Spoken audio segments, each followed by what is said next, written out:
مهنوم و امروز اومدیم بالیکسی و منطقه آیوالک و قراره اینجا رو بگردیم. اول از همه من این منظره زیبا رو بهتون نشون بدم. دریای زیبا و آبی اگه هستش اینجا، خیلی قشنگه، جاتون خیلی خالیه و نمیدونم چه بگم، خیلی قشنگه اینجا.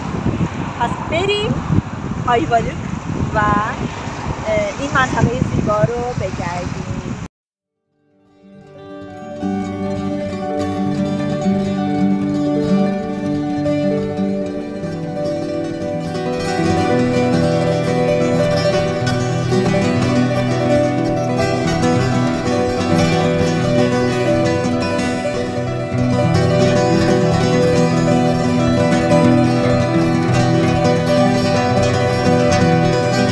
بچه ما الان اومدیم ساحل سارımsaklı.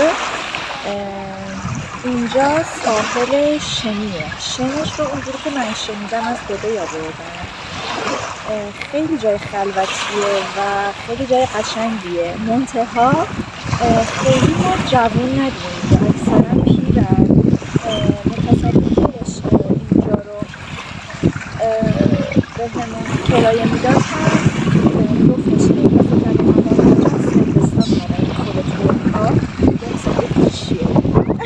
و خود ترکا اینجا نیستن، اینجا اصلا خارجیه. کسایی که اومدن با علیه صربستان، همه کسی که از ترکیه فکر کنم مایید. حالا منظره روبرو رو که من بهتون نشون بدم که ببینید چقدر اینجا زیباست. این هم از منظره روبروی ما. ببینید چقدر دریا آبیه. حالا نمیدونم چه فیلم مشخصه یا نه، ولی خیلی آبش تمیزه. اینها هم همون پیرپاتالایی هستن که میگفتم از صربستان اومدن.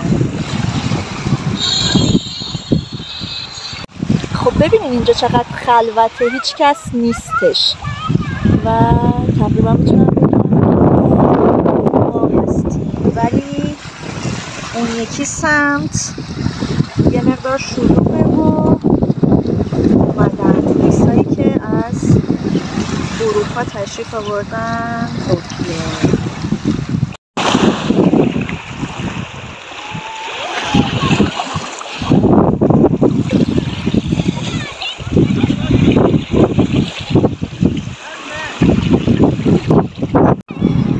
بچه ها، آب دریای اگه به قدری زلال و تمیزه که من میتونم شنهای کف دریا رو ببینم و حتی ماهیایی که از لابلای پاهامون رد میشن رو هم میتونیم خیلی راحت ببینیم.